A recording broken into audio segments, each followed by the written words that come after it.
Thank you. My name is Hitisham, and I'm a Fulbright scholar here in the United States. Of course, I haven't read the book, but my observations are based on the presentation made by Christine.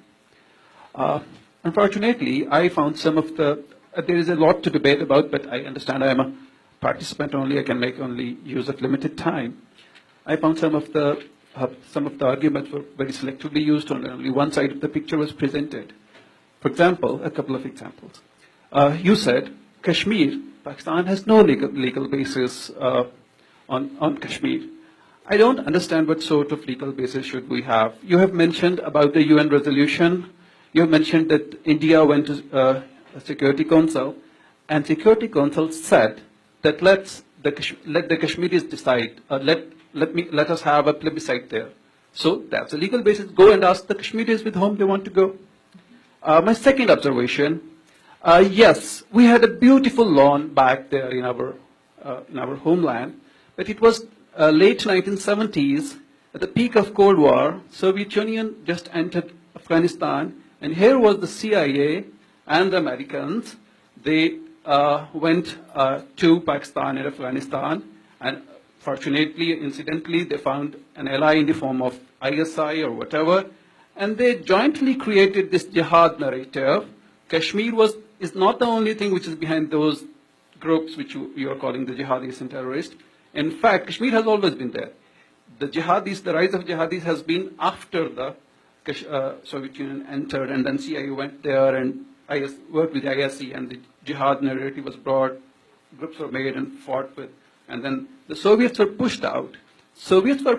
And then US left Pakistan and Afghanistan in the lurch. And Afghanistan fell into the hands of the warlords. All right, so you need to read my book, because every single thing that you just said is fictional. Let's first begin with the UN Security Council Resolution 48. Sir, have you read it? Have you read? No. Okay, so the first thing I'm going to encourage you to do is go on to the UN Security Council's website and read that fabulous resolution that every Pakistani points to, but which not a single one has read. I also then want you to take the actual version from the UN Security Council, and then I want you to compare that to the claims made by Pakistan's permanent representation to the UN. And you're going to understand your confusion, sir. So the resolution is actually very clear. There are 3 steps. They were sequential and they were conditional. The very first step was that Pakistan was supposed to demilitarize to the satisfaction of this UN body that was to be established. Then, conditional upon the UN being so satisfied with this demilitarization, India was also supposed to demilitarize with a presence being permitted to defend itself against Pakistani aggression. The third, having both of those 2 steps taken place to the satisfaction in sequence to this preferences of the UN, then the plebiscite would be held. So all those Pakistanis that are so upset about the plebiscite that never happened, they have their own government to blame, because Pakistan never fulfilled the first necessary but insufficient condition. So I'm going to encourage you to actually read that before you ever make such a fool of yourself again by presenting it in public, right? So just do yourself a favor by reading the darn thing. Second, I want you to also learn a little bit about your country's Afghanistan policy. Sir, do you know that it was Zulfikar Ali Bhutto that began the ISI cell in Afghanistan? That in fact it was Zulfikar Ali Bhutto who began setting up what became the 7 donkeys before the Soviet Union even crossed the Amu Darya. Did you know this, sir? No, I want you to answer my question. Did you know this, sir? No. Okay, so this idea that somehow the United States used Pakistan in some sort of some sort of effort to dispel the Soviets is completely an incorrect reading of your own history.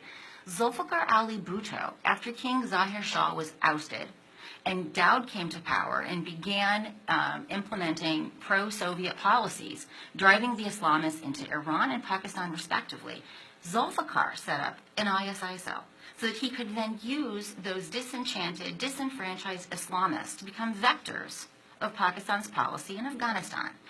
Did you know that we first sanctioned Pakistan in April of 1979 because of advances made in its nuclear weapons program? If we were so interested in sucking them into our evil jihad designs, we sure did make that difficult for ourselves. Because when the Soviets did finally cross in, we actually had to do a bunch of maneuvering to get a waiver. And did you know that the first monies did not go into Pakistan until 1982 because of that requirement to get a waiver?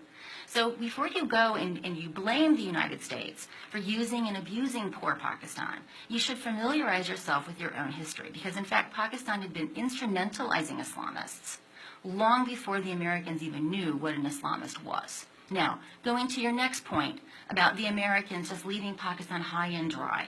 Well, this comes to, and Steve Cohen is here. I'd like to hear him talk about this. Let's talk about their Pressler Amendment, right? The Pressler Amendment was actually designed so that Pakistan could continue proliferating while we continued arming you, right? Because we'd first sanctioned you in April '79. Everyone understood the name of this game. When we withdrew in 1990, we withdrew. Pakistan, however, continued mucking around with the Islamists. So this idea that the jihad today are the Taliban of today and Al-Qaeda, this is also a really grotesque and empirical error that I don't quite frankly expect from a Fulbright student. So I'm happy to have more exchanges with you. I think you should read my book, because everything that you said is a highly stylized retelling that you get from Pakistani media in your curriculum.